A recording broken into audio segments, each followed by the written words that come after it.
what are you guys talking about? Hi Hafid, we are discussing about business that we are going to do for PKK Group. But we are still not finding any business idea. Do you have any suggestion? How about if we sell donuts? I think many people will like it. I don't think that's a good idea because other groups are already selling it, so we may have competitors in our business. That's true. How about if we sell pempek? I think other group haven't run this business.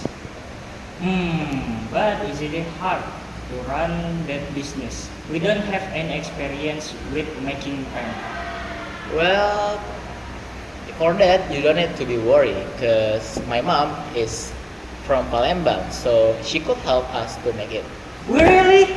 Well, that's good news. But are you are you really so other people will like it? Will buy it? Well, I'm pretty sure that this business could be succeed because first we don't have any competitors, and second, we could sell it at a cheap price with good portion.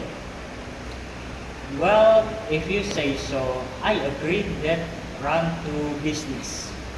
Same here. Let's talk about this business later after school. All right. Hey!